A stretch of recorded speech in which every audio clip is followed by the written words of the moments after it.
Yeah. Diamond Days. Diamond Days. Pizza? Yo, bitch, basic? Like, just pizza? Yeah. What up? It's your girl Diamond Days, and I am back at it again with another video reaction for you guys today. Now, if you're new, welcome. Shine bright like a diamond. Please subscribe to become part of the Diamond Gang, okay? We just be lit over here. We just be having the conversations that need to be had. And as always, I appreciate every single one of you guys for watching these videos. Let me hit the click real quick and let's get into the video. Yeah. Ever since you were a little girl, you've been seeing images of black love on the TV screen that looked like this, or this, or this. But in reality, black love has always looked a little more like this. Extra aggressive. I knew it. You are the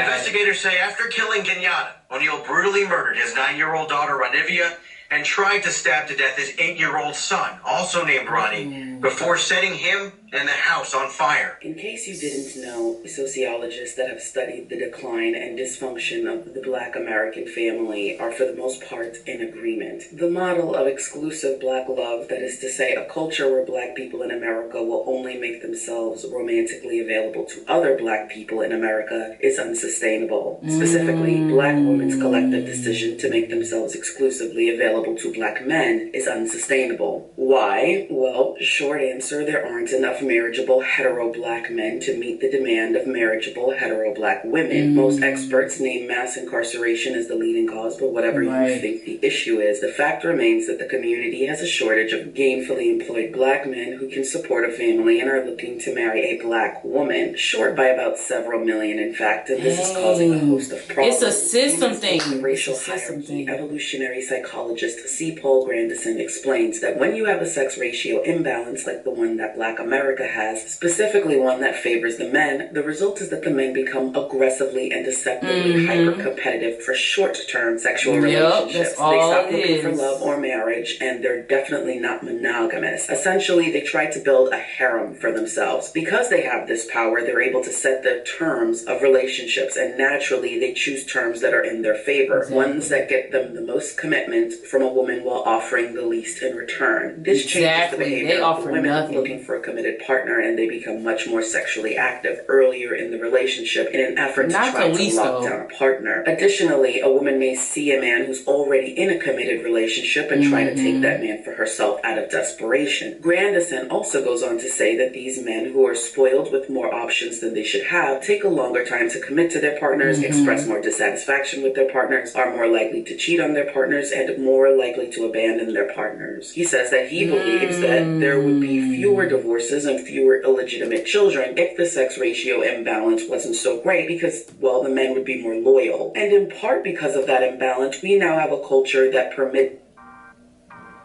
I wanted to stop right there and just talk really quick about, online we see, black women saying it's black men's fault, black men saying it's black women's fault. But the reality is, this is systematic. It started with the prison system over and putting the slaves in the prison for no reason.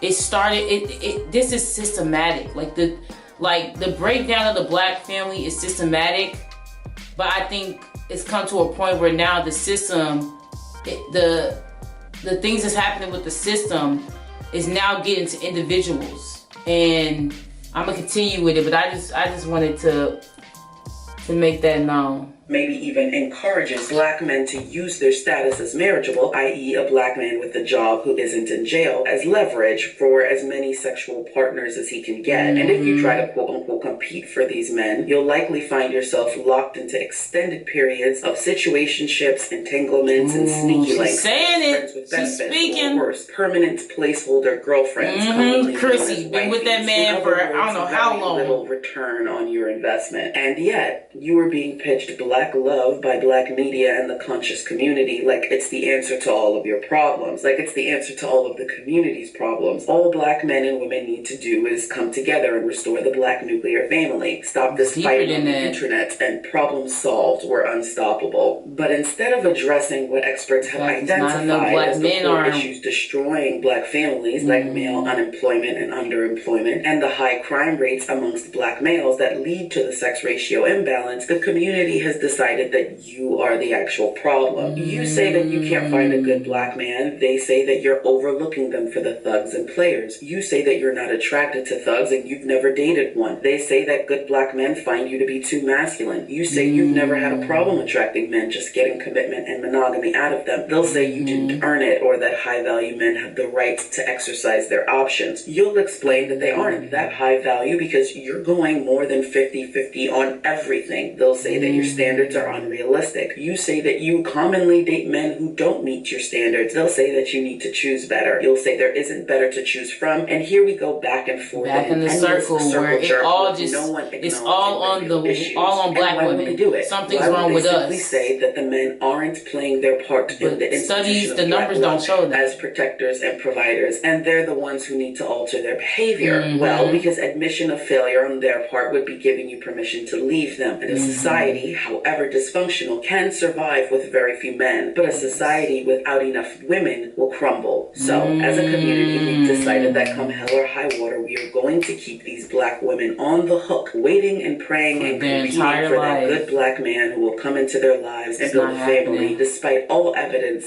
that this will happen for very few of you. Don't get me wrong, there are some very good black men out there. Hell, there are some even great men out there who are black, and there are some dusty black women, but numbers don't lie. Here's the math. You already outnumber black men, and for a bunch of reasons, more than half of them will never marry anyone. Of those that remain, almost a quarter of them will marry women who are not black. Of the men left, 73% cannot financially support a household alone, and you will have to work. And due to the high rates of infidelity, domestic violence, and financial instability, 42% of these marriages will ultimately fail. Less than a quarter of you who get married will be in marriages where your husband earns more money than you. Less than 8% of those of you who get married to black men will have the luxury of not having to work at all. In fact, most high-earning black men remain bachelors or marry out of their race. So for all of you ladies with hypergamous, rich black girl fantasies, I hate to be the bearer of bad news. It's not likely going to happen, particularly for the more richly melanated sisters and the sisters with the West African body types and the sisters with previous children. Your odds are much worse. But hey, if you believe that you're going to be in that small minority, the 13% of black women overall who are in hypergamous black marriages, and the even smaller percent who have the luxury of being able to stay at home and raise their children, and you want to bet your future on that belief, go right ahead. I can't stop you, but understand that you are the one that's taking. She kind of sounds like Viola Davis a little bit. If you choose wrong and it doesn't work out, and you are left with a couple of kids on your arm, you will be the ire of the community, the single mom, aka the woman who didn't choose better, aka the poster girl for everything that's wrong with the black community, and you would have decreased your chances of finding another suitable life partner by half.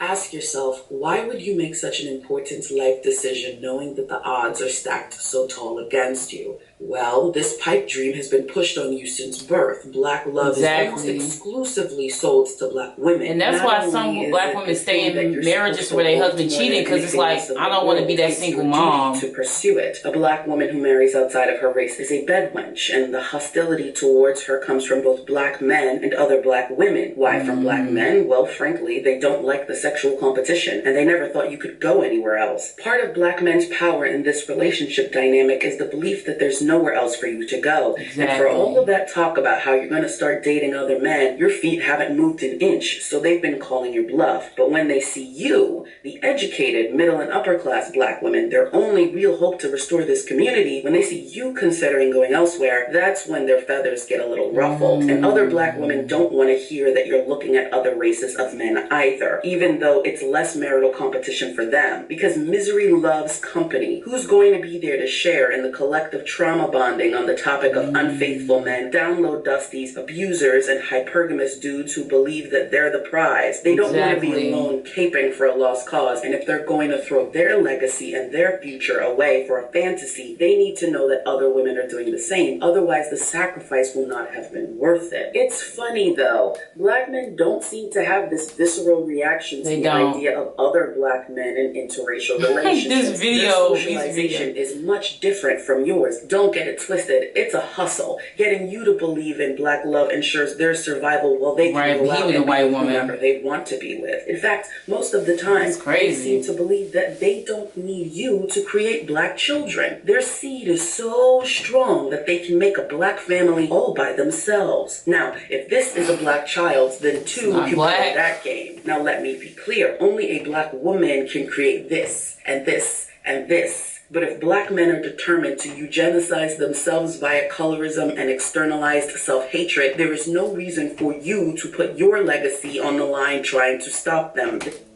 I'm gonna stop right there, but oh my God, like the amount of information in this video for black women is overwhelming. Like, it's sad to know that like the system has created the downfall of the black community from taking the men. Like, I think people forget that black women didn't want to be the head of household in black families in America. We were forced to after they took the men and locked them up for no reason, locked them up for years for shit they didn't even do, giving them longer sentences for bullshit, and not offering men jobs, not offering them, you know, jobs that pay well.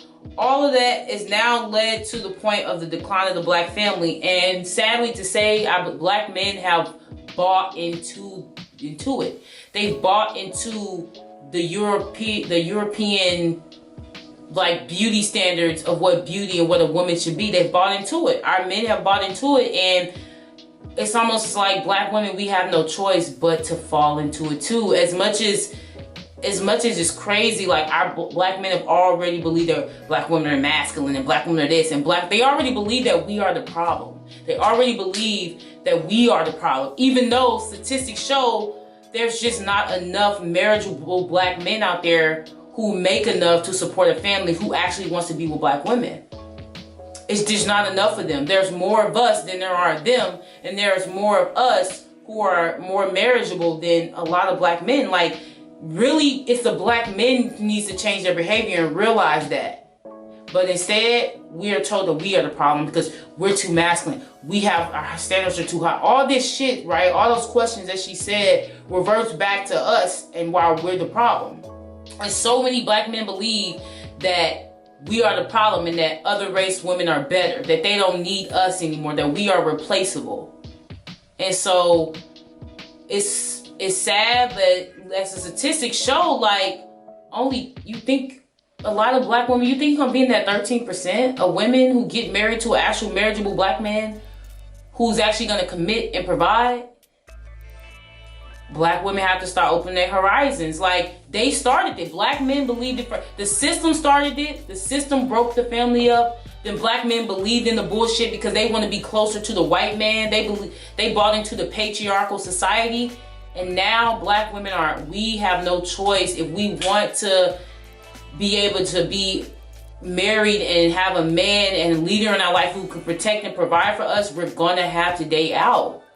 More of us are gonna have to do it. Like, they already started. Black men, they are not stopping for us. They already believe in, they tainting our image online. They already believe in the bullshit. So we got no choice. You either gonna do it or you gonna be another baby mama. And you already know how black men look, and the society as a whole look at single black baby moms. You gonna be a baby mama forever. You gonna be a girlfriend forever. You ain't gonna get the commitment or the protection or the resources that you're looking for. Majority black women won't, who are only trying to stick with black men. You're not gonna get what you're looking for. You're gonna have to open your horizons. That's it. It's sad, you know what I'm saying? But if you want to, you can look at African men. You can, there's African men, but you're gonna have to open your horizons if you really want to find a true partnership with a man who can protect, provide, etc. You're not finding it in American black men. You're not finding it. You're not gonna find it, which is sad, but it's what we have to do. Let me know what y'all think. I've been seeing Mahogany Pink all over the place and people telling me to react to her video. It's a harsh truth, but it's true. Like, it's true. Everything that she's saying is true. Like, I cannot disagree with anything that she's saying because I see it and I can sense it, which is why they say, the average person in 2000 and whatever is just pretty much gonna look like a mixed person, because mixed people will be the new black. It's just that's how this system was designed, and there's nothing we can do to stop it. Black men have already bought into it, and black women gonna have no choice but to follow suit. So they dating outside their race having mixed kids. We gonna have to start dating outside our race having mixed kids.